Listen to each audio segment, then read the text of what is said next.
And I have there's some information that's sort of, pushing us that way. Mm-hmm. Good information. Care to share? Care to share? Yeah. Wait, don't tease us like that. I'm sitting here ready. Okay, so the Lions. How you doing, big fella? I'm good. How are you guys? Thanks for having me on. Is this like Christmas Eve for you? Yeah.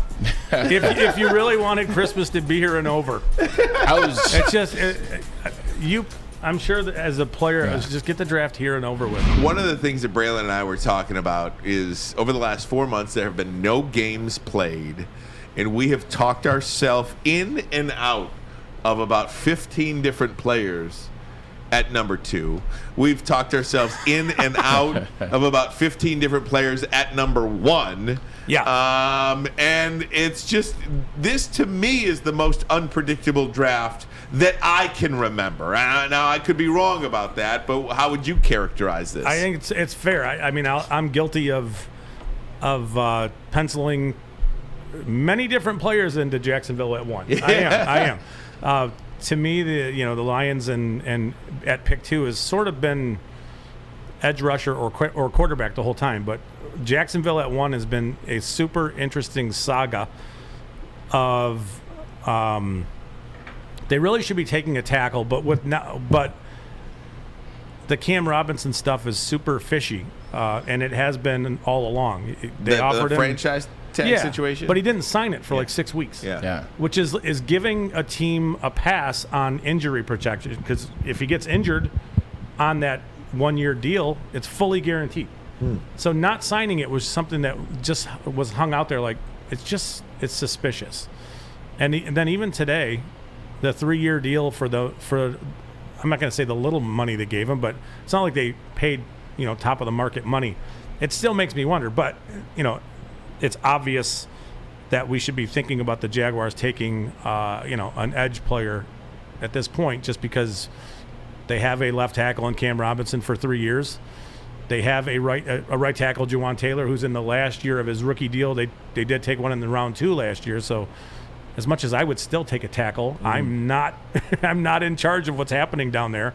So I think it's going to be an edge at 1. And I have there's some information that's sort of, pushing us that way. Good information. Good information. Spill it. Care to share? Spill it. Care to share? Yeah. Wait, don't tease us like that. I'm sitting here ready. Okay, so the Lions are sitting in a position where they're drafting second, and their board looks like 1 is Trayvon Walker and 2 is Kayvon Thibodeaux. Really? Yeah. That's news. So we are operating under the idea that Trayvon Walker is going first overall, and that the Lions will be taking Kayvon Thibodeaux with the second pick tomorrow. And that comes from a really good place, but it also comes from another team drafting in the top 5 who is operating under the same. It comes from the Houston Texans, and they are operating under the exact same scenario that the draft starts Trayvon Walker at 1, Kayvon Thibodeaux at 2.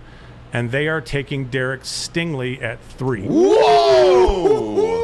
There you go. That's a reach. I can hear Mel Kiper. Not at all. I can hear Mel Kiper now from his home in Baltimore. So Braylon and Scott, Braylon, I'm sorry to jump in here. No, go ahead, please. But this is big news here that we're breaking here on the Woodward Sports Network. Scott Bischoff says it's going to be Trayvon Walker, Kayvon Thibodeaux, Derek Stingley Jr., 1, 2, 3, Jacksonville, Detroit, Houston. So that means something that Braylon had mentioned earlier today.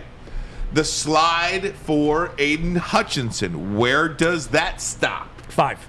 5 to New York. Yeah. You could see a scenario where maybe he goes a little further just because of positional stuff. But I think, so the Jets have made it clear that they're looking to move on from Mekhi Becton, which means tackle is absolutely, it's a mandatory need.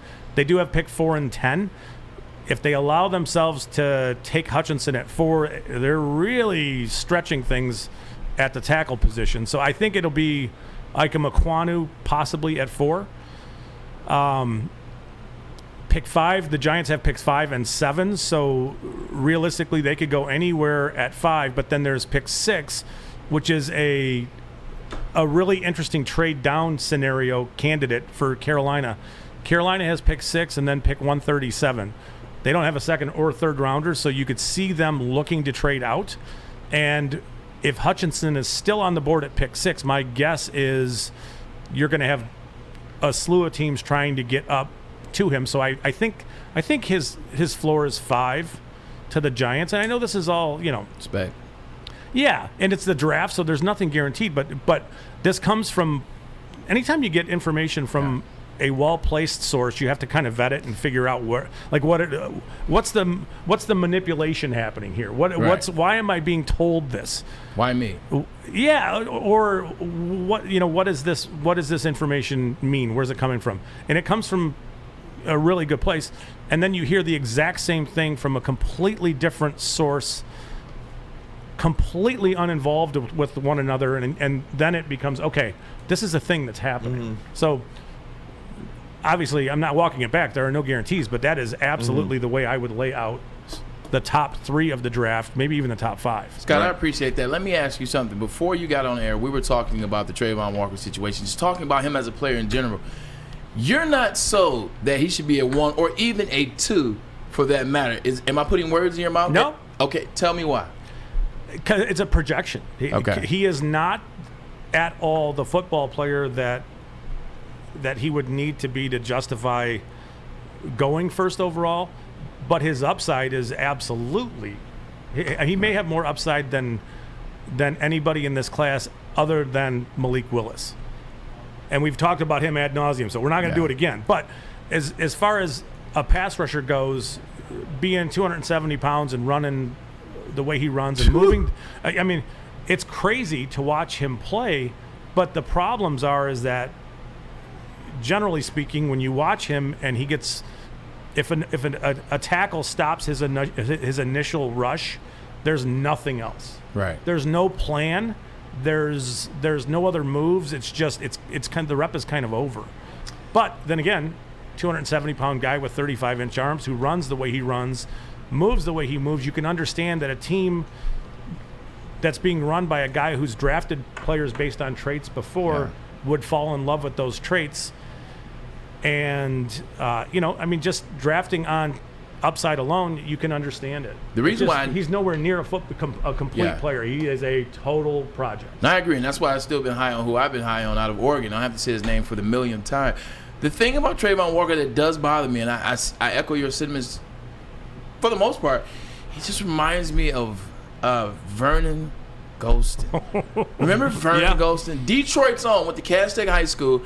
Funny story about Vernon real quick. Remember the Jerome Bettis camp? Jerome Bettis used to do a football camp. And by the time I got old enough, I was at Michigan. I attended that camp, but as a camp counselor. So now I'm a counselor. I'm at Michigan. And I see this guy. Looks like Tarzan. He's huge.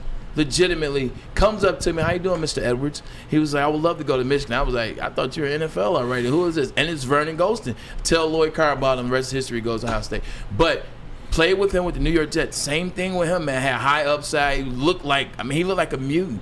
But he was laterally, he was stiff. Yeah. He could only run vertical. Yeah, didn't have the moves. And when you got into him, when you got engaged with him, he didn't have anything else. Trayvon Walker reminds me of a Vernon Golston. And he went number 5 overall to the New York Jets.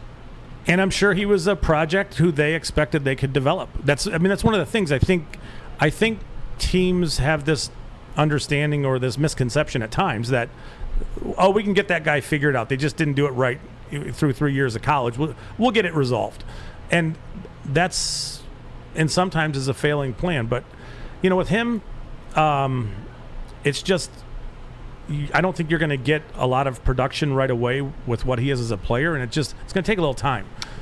But the upside is crazy good with him. Talking to Scott Bischoff, NFL draft guru, co-host of the Draft Show here on Woodward Sports Network. Maz? Listen, I just went to my MyBookie app. Trayvon Walker is minus 300 to be selected number 1. He is a heavy favorite now. It looks like that's it. And again, it's over.